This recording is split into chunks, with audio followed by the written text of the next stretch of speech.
Welcome to Military Collectors. This week, we're in Chickamauga, Georgia. We're going to have a special guest, the CEO of Quarter Ton Military, Matt Fox. He's got a great store down there for all of you military collectors who need items from World War II on up, for Jeeps, you name it. Matt Fox has got it right here on Military Collectors. 31, ready to check. Roger that.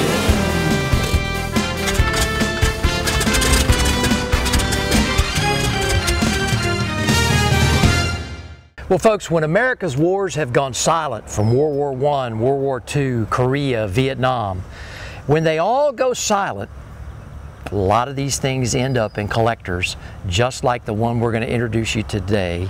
And it's Matt Fox in Chickamauga, Georgia at Quarter Ton Military Parts. And Matt, I want to welcome you to Military Collectors. Oh, thanks, Bob. You are one of those special guys that you locate and find that has a boneyard like this. Tell me a little bit about you and your passion for collecting and Quarter Ton Military Parts. I started this back when I was about 13. I got my first Jeep and it got taken away from me when we drove it through the back of the garage. I knocked the wall out and crushed my sister's bicycle, but been doing it ever since. I went to school got a degree as a park ranger or outdoor recreation and park management, and started doing that, but kept collecting these things and lost a job and started selling my collection off. And I guess it's kind of the American dream, you know. Your hobby turns into a business, and then it kind of quits becoming a hobby and turns into all business. So it's interesting. Well, listen, I mean, you came to Chickamauga here, which is right on the backside of one of the famous Civil War battlefields here in North Georgia. How did you end up here? You know, I mean, pick this spot, because I mean, of all places that you could have come, I know you were living at Lookout Mountain and that sort of thing. I mean, it's unique. It's default. I got you. This little area was cut off when they built the bypass, and we basically, property was cheap, and this place was overgrown and falling apart, and me and a friend actually went together and bought it. And we ran two businesses out of here for several years, and he ended up buying a larger building, and we bought him out and moved up to the front building, and now we have the whole piece of property, and well, we're kind of filling it up. Well, you know, one of the unique things is as I walk around and I see all this lines of old historical actually pieces and it's not junk. You know, to the most folks, they would say, man, what do you do? Well, listen, there's somebody out there who will pay big bucks for the smallest or the largest parts, and you have it here. I mean, you obviously have had a lot more, but you still got a lot. Well, it's just, I don't know, a nature of the beast. You know, these things, they don't make them anymore, and every little small part counts. You know, we don't scrap anything, and we don't have to, because there's somebody out there who needs this stuff, and when you can't find it, where do you go? You know, and that's... Well, Quarter Ton Military Parts is, you focus on, let's give the folks a kind of a gist of the years, okay? You kind of stopped short of Vietnam, but you're from World War II all the way up. Right. We deal with the, of course, the MB, the GPW, the CJ2A, 3A, 3B, the M38, 38A1, and the M170. Now, we do get occasionally, we get some M151 parts. That's just, you know, stuff like that's usually mixed in with everything because a lot of it's interchangeable. And then now we've got a hold of a couple of surplus yards, and we're actually doing some bigger truck parts just kind of by default. You know, don't want to see the stuff get scrapped, so we're trying to, you know, get that stuff out so people can use it. Well, in your 33 years, okay, folks, I'm gonna tell you, I'm gonna kind of date him because he's 46, soon be 47. You'll have a birthday coming, but in your 33 years of collecting and doing this business, amassing a collection like this for business, that has to be exciting for you, and still finding pockets of stuff out there. It's out there. Well, how do you locate it? It's kind of funny. Craigslist. We get a lot of Craigslist. We do a lot of work with museums, and people will actually contact museums and say, well, my husband died, or my granddad died, or you know, we have all this stuff that Dad collected, and we don't know what to do with it. Do you want it? Are we going to throw it away or what? And they'll contact me, or, you know, and say, well, this stuff is available. We don't want to see it get scrapped, and we'll go in and, you know, make an offer and buy it, or help the, you know, help the people sell it, or, you know, just whatever we can do to get the stuff out to people on the market out there, because they don't make it anymore. Well, you know, and I want to focus on a little bit of that. And folks, stay tuned for more Military Collectors, because when we come back, Matt is going to show us some of the more unique items that he's found at some locations. And for a lot of you collectors out there who may have a World War II era Jeep, or maybe a Korea, some of the things that we may show you will surprise you that it's still out there. Stay tuned, won't you? Every soldier's training is the same, but their story is their own. From the fields of Gettysburg to the tanks rolling across the sands of Kuwait, the story of the mounted soldier is a story of mobility, speed, and the historic power to shift the mighty tides of war. The National Armor and Cavalry Heritage Foundation is asking for your help in keeping the legacy of the United States Armor and Cavalry and telling the stories for many years to come. If you are interested in preserving and collecting military vehicles, whether you're a military veteran or just have a love for military vehicles in general, then you may be interested in joining the Military Vehicle Preservation Association. The MVPA is dedicated to providing an international organization for military vehicle enthusiasts. For more information and all the benefits a member receives with joining the Military Vehicle Preservation Association, go online at mvpa.org.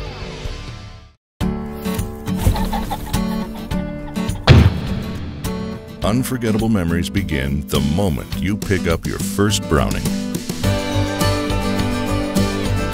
With unmatched security, fire protection, and storage options, Browning will be with you through a lifetime, protecting your guns and all the cherished memories you make with them.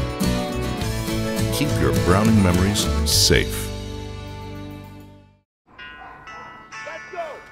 I'm a little bit country. Oh, and I'm a little bit rock and roll.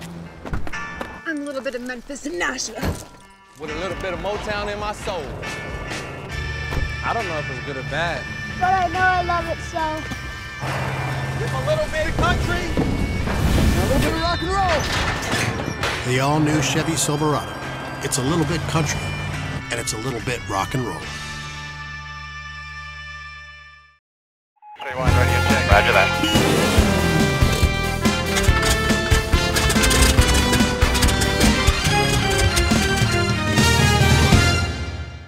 Well, every collector has his secret stash. Every collector and folks that are in the business, they also have new old stock parts, okay? And I'm looking at one right here. You know, Matt, this thing's still got the tag on it. Oh, yeah. But one of the unique things that you have here, tell me about what's in these crates. These are actually new old stock M38 A1 fenders. It's a left and a right. Wow. And a lot of people don't realize that there's still a few out there. It's the right front fender that you can't find, because actually the government never requisitioned the right front fender as a spare part. So anytime you find a new old stock right front fender, it's normally M170. They did for the M170 ambulance, but for the 38A1, they didn't do it. I'll be darned. So they're extremely rare. Wow. And this one here is a new old stock right front fender. And that's the one that everybody always hits and tears up. Yeah, because the driver couldn't see when he was turning. Exactly, and it's the early style with the leg that goes down. That's what you see on the 53, 52, 53, 54. And you got them here at Quarter Ton Military Parts. I got one or two, yeah. They're kind of hard to find. Okay, well, now I have to ask you now, the secret room that you guys always have.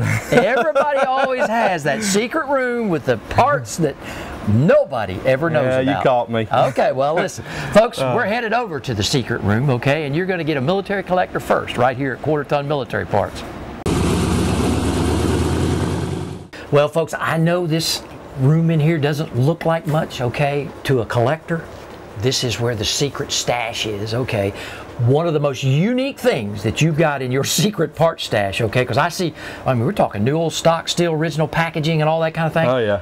What would it be?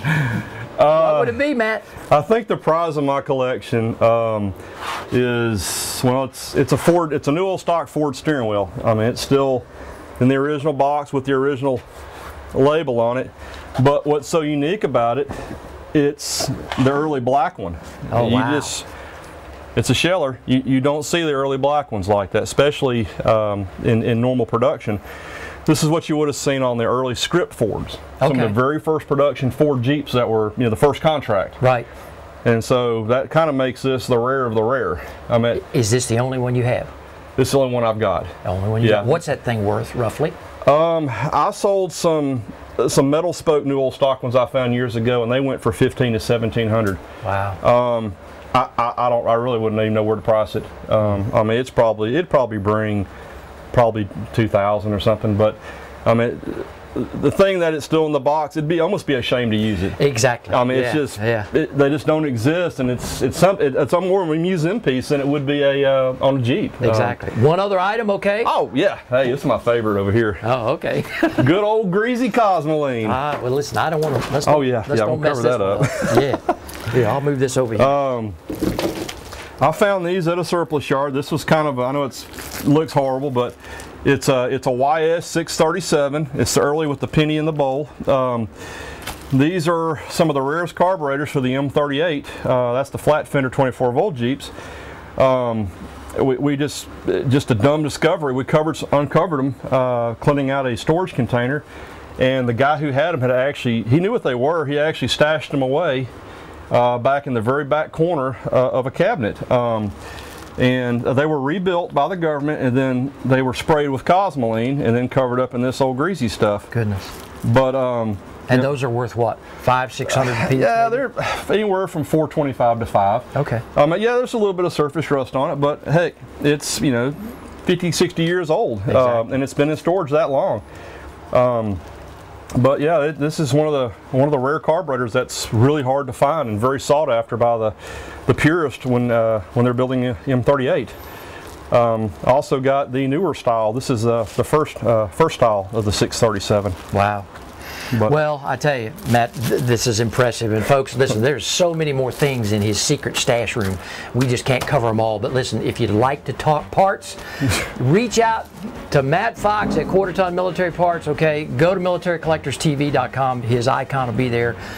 His emails, his phone numbers. This guy, if you are restoring a vehicle, this guy's probably got the parts to do it with right here. One of the largest in the country, maybe even one of the largest in the world, right down here in Chickamauga, Georgia. Okay, stay tuned when we come back.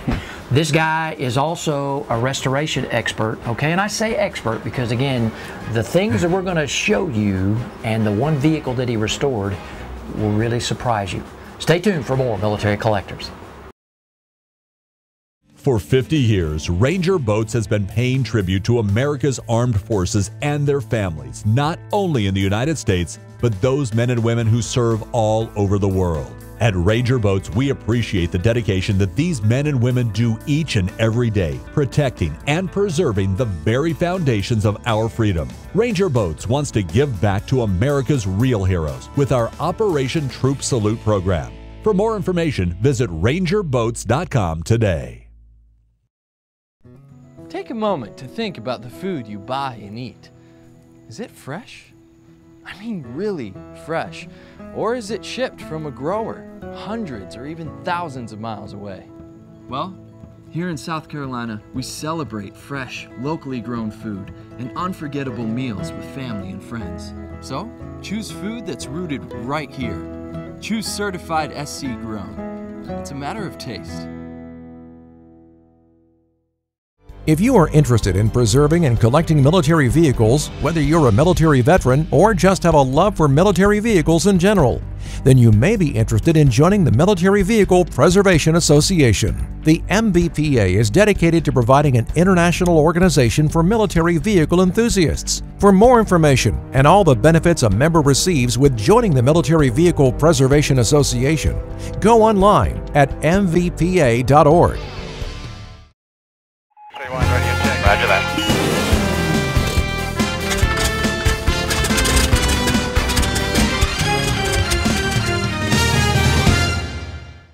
Welcome back military history still lives in Chickamauga, Georgia.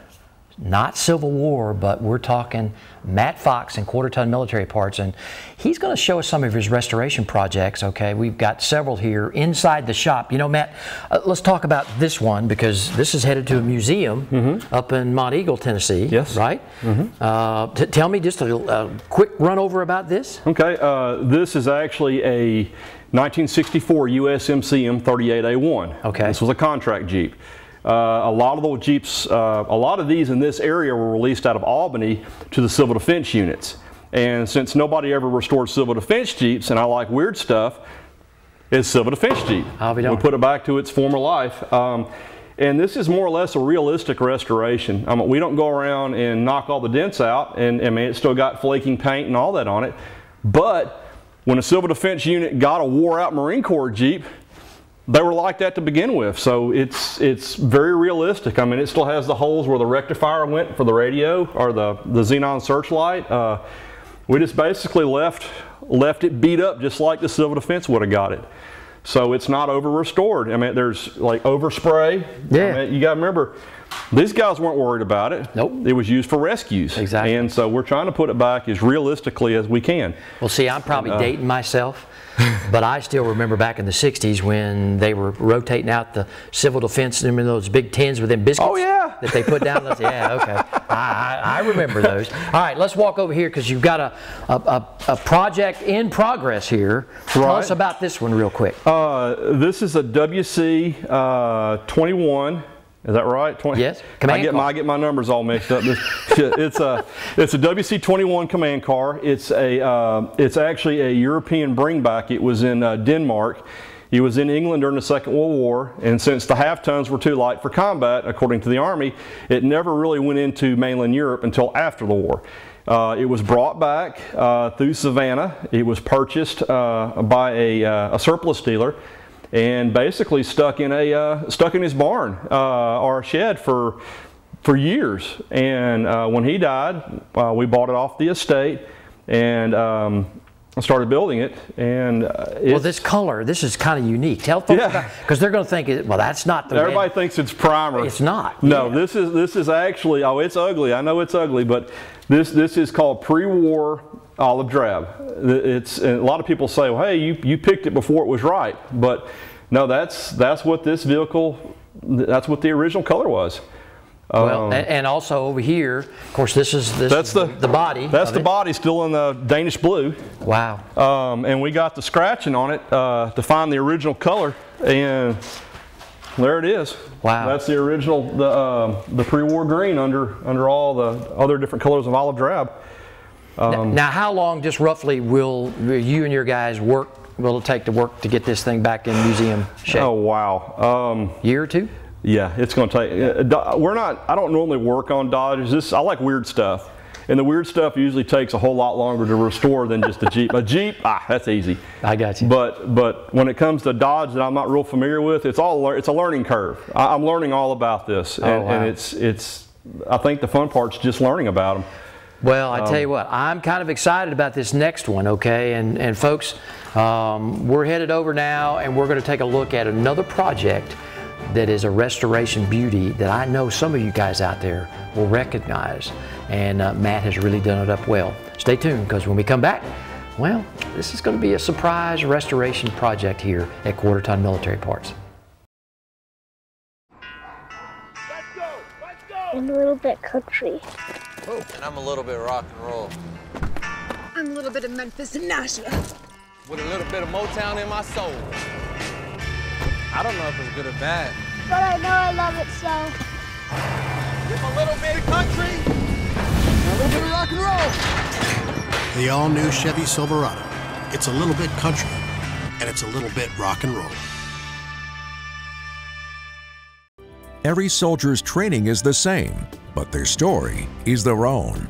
From the fields of Gettysburg to the tanks rolling across the sands of Kuwait, the story of the mounted soldier is a story of mobility, speed, and the historic power to shift the mighty tides of war. The National Armor and Cavalry Heritage Foundation is asking for your help in keeping the legacy of the United States Armor and Cavalry and telling the stories for many years to come.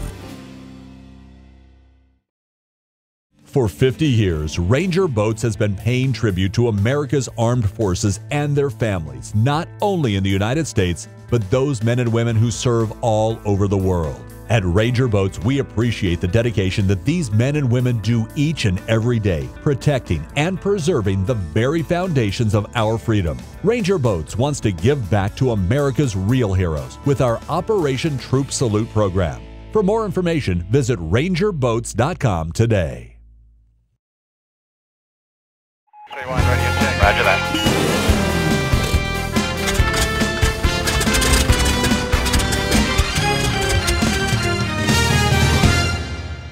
Well, folks, what we find all over the country, folks that are in the business, they're also passionate about collecting as well as restoring vehicles. And in their own collection, we've got a special one here down at Quarter Ton Military Parts. Matt Fox has got a M2 Scout car that's absolutely immaculate. All right, Matt, back it up, bud.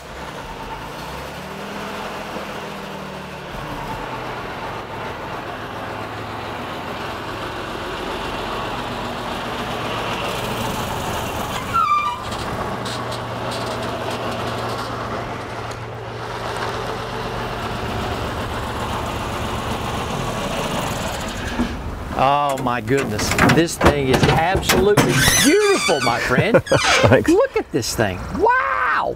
Okay, tell me quickly about the backstory on this thing. This one was actually in North Africa during the Second World War and was basically followed up the Boot Hill of Italy, and after the end of the war, the Greek government got it to rebuild their army with, and in the early 60s, a place called Sarafan imported a couple of these, and the government made them cut them all up, and we literally put it back together, and here she is. Well, now you acquired this when, roughly?